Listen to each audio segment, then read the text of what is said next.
Vamos a darle la bienvenida a Leonardo Buñac, economista y calificador de riesgo bancario, creador del Global Map, un observatorio de análisis geopolítico. Querido Leonardo, ¿cómo estás? Feliz viernes, qué gusto tenerte con nosotros de nuevo. Feliz tarde, ¿cómo estás, Karine? Un saludo a Agustín, un saludo y un abrazo siempre a todos estos cientos de miles de radioescuchas que siempre acompañan y le siguen. Muchas gracias, muchas gracias. Bueno, hablemos un poco primero del plan de estímulo. ¿Cómo lo ve usted? ¿Qué considera bueno o malo de ese plan? Mira, yo creo que, esto era esperable, no hay duda que no hay manera de garantizar y sostener la expansión, el crecimiento, la recuperación de la economía americana si no haces un plan de estímulos fiscales. La pregunta es, ¿hacia dónde orientas el plan de estímulo? ¿Y cuáles son los componentes, los elementos clave de ese plan? O sea, ¿qué vas a hacer por el lado del gasto, pero también qué vas a hacer por el lado del ingreso? Y la realidad es que estamos hablando, tú lo acabas de advertir hace unos minutos, y esto es el quinto o sexto programa de estímulos fiscales, y depende cómo lo veas, cómo lo contabilice, pero estamos hablando de que esto más o menos ya va a acumular con esta cifra de 1.9 trillones de dólares que se está aprobando, ya con un acumulado de 7.4 trillones de dólares. Esto ubica la deuda pública externa ya por encima de los 28 trillones, más o menos el 130% del Producto Interno Bruto. O sea, te podrás imaginar los interrogantes que tú estás introduciendo en términos del cual va a ser la sostenibilidad de la deuda en el mediano plazo. Estamos hablando que ya no solamente es un problema del déficit fiscal, de la gestión financiera deficitaria del gobierno central de los Estados Unidos, ya tienes un problema de sostenibilidad de la deuda, porque esa deuda tienes que honrarla, hay un servicio de la deuda que tienes que hacer, y por supuesto, para honrar esa deuda, tú tienes que hacer una suerte, Agustín, de filtración de los ingresos de la economía para darle financiamiento al servicio de la deuda pública en términos de honrar capital e intereses.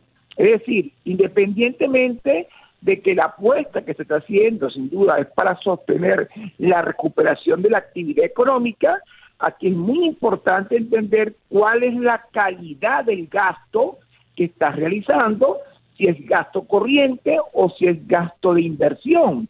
Porque si hay gasto de inversión, por ejemplo, orientado a potenciar la formación bruta de capital, que te incrementa la productividad, y cuando hablamos de formación bruta de capital hablamos de ampliación de infraestructura física, ampliación de capacidad instalada, incorporación de nuevas tecnologías, incremento en la productividad. En otras palabras, es un gasto que va orientado a afectar la inversión productiva que genera empleo y crecimiento económico. Entonces yo me siento bastante optimista. Pero si el gasto va orientado al gasto corriente, es decir, al gasto que podríamos llamar el gasto público de carácter clientelar, entonces es un gasto que indiscutiblemente no va a tener sostenibilidad. En otras palabras, el tema tiene que ver con lo siguiente. El objetivo de este plan de estímulos fiscales, ya hemos visto un poco el desagregado, cómo afecta, una parte va dirigida a los estados, una parte va dirigida a las ciudades, otra parte va dirigida a apoyar algunas escuelas, hospitales y por supuesto los famosos cheques de $1.400 o $2.800 si es por pareja, $3.500 si incluye los créditos por niño, por menores de edad. En fin, está claro que el objetivo del plan es estimular la demanda agregada interna. ¿Y qué es la demanda agregada interna? No es otra cosa que el grado de absorción de bienes y servicios por parte de todos los norteamericanos. Pero esa demanda agregada interna tiene dos componentes. Uno es el gasto como tal, ya sea el gasto público o el gasto privado. Aquí es transferencia directa de dinero del gasto público al consumo privado. Y el otro componente del gasto es el gasto de inversión, que es la inversión bruta fija. En consecuencia, si todo va dirigido al gasto corriente, está claro que estos son recursos finitos que en algún momento se van a agotar. Se vuelve nuevamente el tema de la sostenibilidad del gasto en un contexto, Agustín, donde tú estás incrementando la deuda pública externa e introduces interrogantes acerca de la viabilidad, de la sostenibilidad del financiamiento de esa deuda pública. Por supuesto, el fantasma de la hiperinflación, la palabra es muy dura, tiene que aparecer de la espiral inflacionaria, porque obviamente el financiamiento monetario para sostener este programa de estímulos fiscales indiscriminadamente puede conducir al debilitamiento del dólar, pero que aparezca la espiral inflacionaria. Y eso sí es terrible porque estamos hablando entonces que iría directamente a afectar el poder de compra de los norteamericanos, en un contexto donde no estamos hablando de inflación en los Estados Unidos, todo lo contrario hasta enero del año 2020, como tú recuerdas. Así que entonces el tema es interesante. Yo por ahí he estado leyendo que hay fiesta en América Latina. ¿Por qué hay fiesta en América Latina? Bueno, por varias razones. Uno, esto va directo a estimular el consumo privado, va directo de alguna manera a llenarle los bolsillos a todos esos norteamericanos que están desempleados, acá están las ayudas, y esto va a impactar directamente las remesas. Estados Unidos es responsable nada más y nada menos que del 75% de las remesas que van hacia América Latina, una cifra que más o menos son 170,000 millones de dólares. Pero además de eso hay fiesta en América Latina porque se espera una recuperación de la dinámica económica y toda América Latina está diciendo vamos a exportar más porque Estados Unidos va a importar más. Europa está feliz, China está de fiesta porque sencillamente estimular la demanda agregada interna es estimular la variable consumo privado que representa el 55% del PIB norteamericano y por supuesto el principal componente que se va a reactivar son las importaciones. Importaciones que van a beneficiar a la América Latina porque va a exportar más, importaciones que va a beneficiar a China porque va a exportar más, importaciones que va a beneficiar a Europa porque va a exportar más.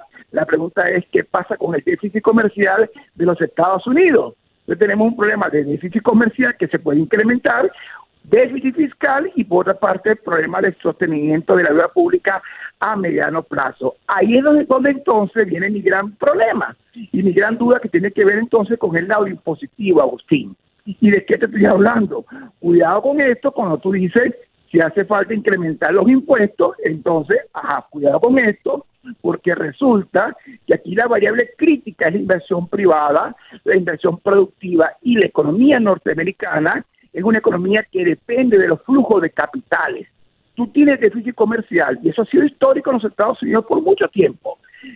De hecho, la única región con que Estados Unidos no tiene déficit comercial es con América Central y el Caribe, con el RCAFTA, pero con el resto del mundo tiene déficit comercial, excepto con Australia, posiblemente Nueva Zelanda, pero con el resto tiene déficit fiscal. Entonces, ¿qué ocurre? La sostenibilidad del déficit comercial que tiene Estados Unidos se financia de alguna manera con la balanza de capitales, con la cuenta de capitales que es superavitaria, porque Estados Unidos es una economía que atrae inversión extranjera directa, que atrae flujo de capitales internacionales.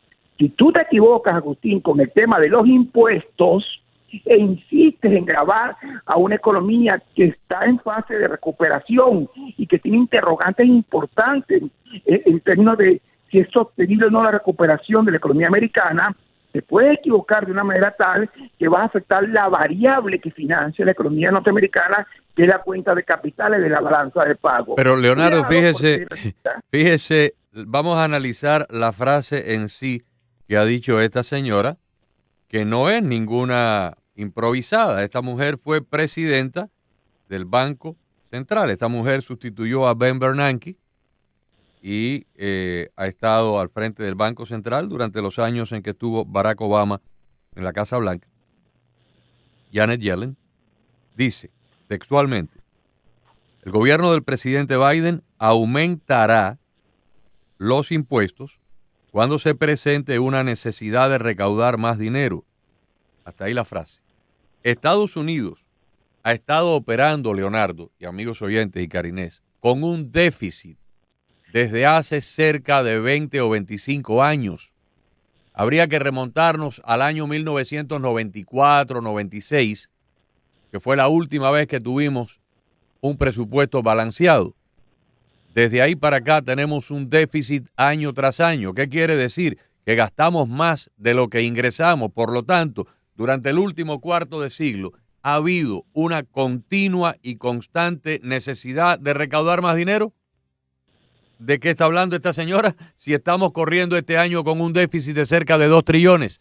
El año pasado déficit, el año anterior más atrás déficit, el año que viene déficit. Entonces siempre vamos a tener necesidad. O sea que la justificante para aumentar impuestos está ya sentada sobre la mesa. De hace mucho rato, entonces. Claro. Aquí el tema está, y ese es el gran tema. Entonces, aquí lo que a mí me preocupa mucho de esto es que estamos hablando de gastar, continuar gastando, pero cuidado con esto, nos estamos viendo una variable clave que es muy importante, la inventiva, la iniciativa privada. Es fundamental que Estados Unidos recupere sus niveles de productividad. Es necesario que Estados Unidos recupere su capacidad de producir bienes transables. Un bien transable es aquel bien que es capaz de competir con las importaciones, pero que también es capaz de competir internacionalmente en el mercado de exportación. Y para eso es fundamental la variable inversión privada. ¿Usted sabía, Leonardo, que en este plan de casi 2 trillones hay 60.000 millones de nuevos impuestos escondidos? Por supuesto que lo sé. Por supuesto que lo sé, y que de eso te estoy hablando. El gran tema que a mí me preocupa tiene que ver fundamentalmente con que no podemos olvidarnos que la variable clave de la recuperación de la economía norteamericana que le devuelva a Estados Unidos su capacidad de real crecimiento económico, como lo hizo Trump en los últimos 4 años, es básicamente el sector privado de la economía. Entonces hay que tener muchísimo cuidado porque este sector privado es el que es capaz de alguna manera de devolverle la senda de crecimiento económico sostenido a los Estados Unidos.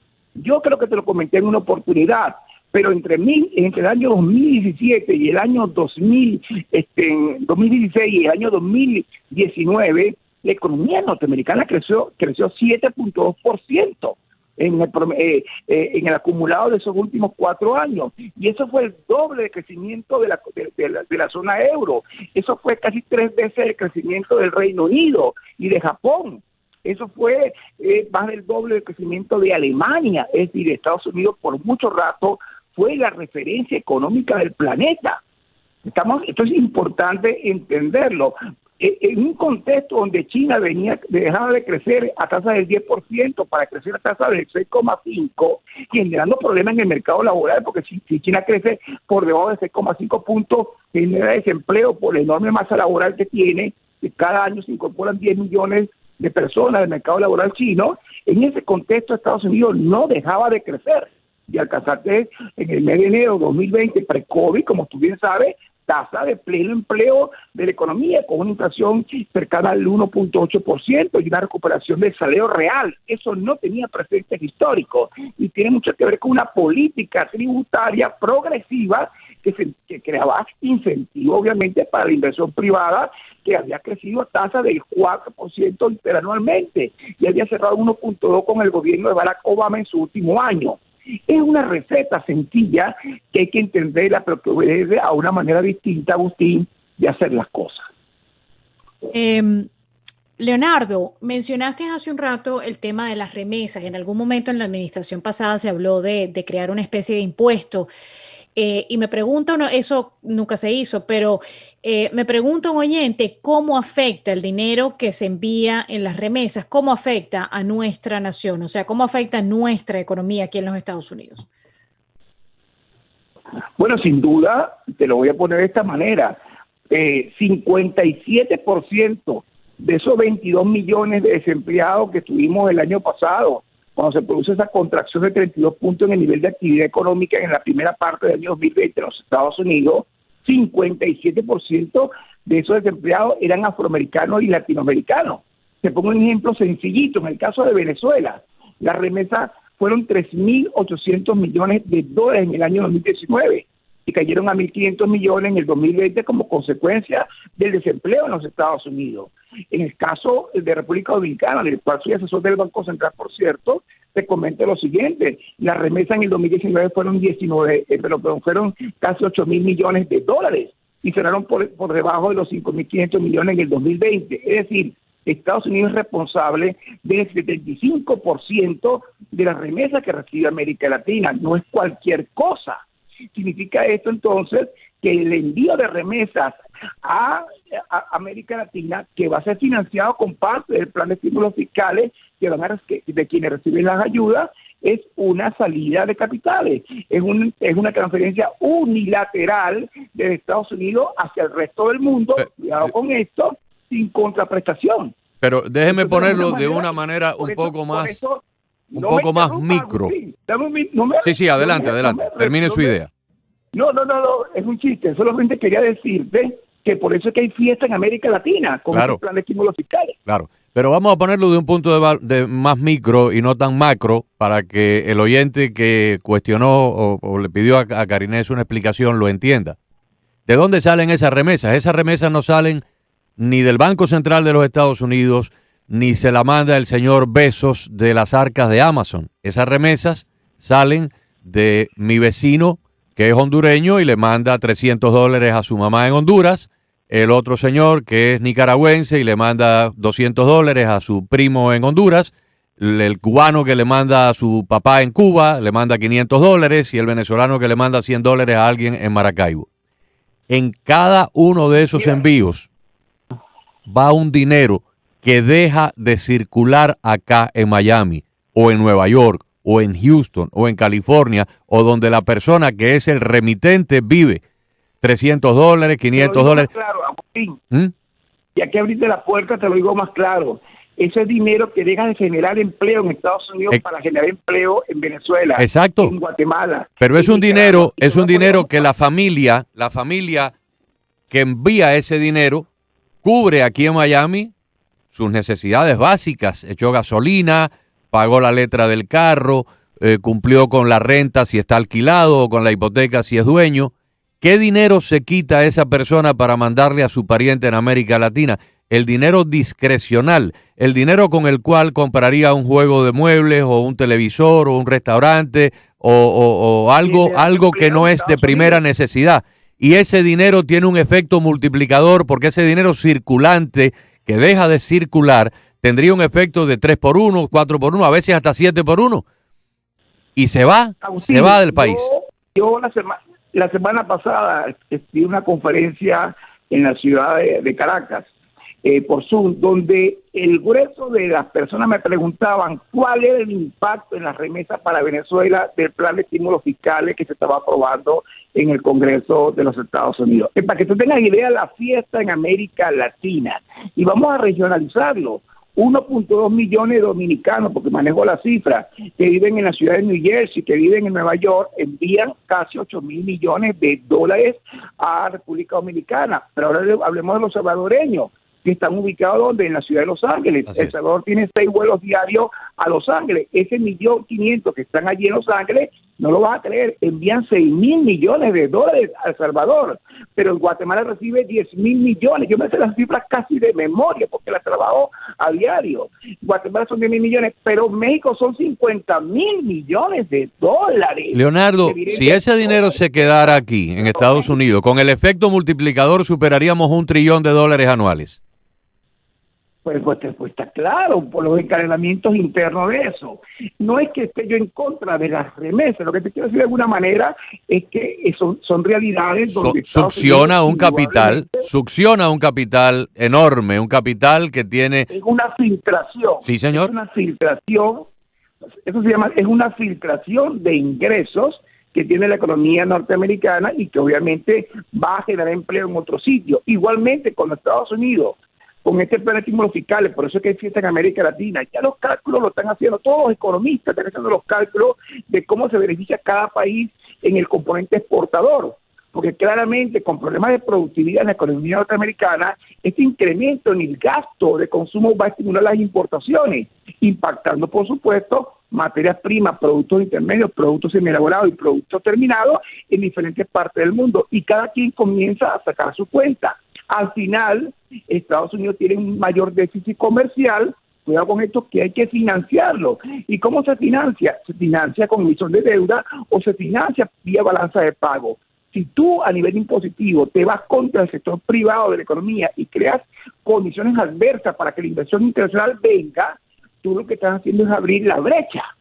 Así que entonces es un panorama sumamente complicado donde yo todavía tengo grandes interrogantes y dudas sobre la sostenibilidad de lo que hoy se está haciendo. Bueno, amigo,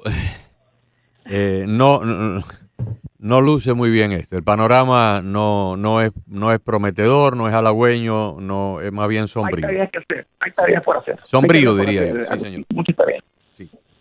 Bueno, siempre un gran gusto tenerlo. Aprendemos mucho con usted. Gracias, Leonardo. Saludos, Karine, un abrazo a usted, feliz fin de semana y un abrazo a todos los agricultores. Igualmente. Leonardo Buniac, economista y calificador de riesgo bancario, creador del Global Map, un observatorio de análisis geopolítico, con nosotros aquí en Cada Tarde.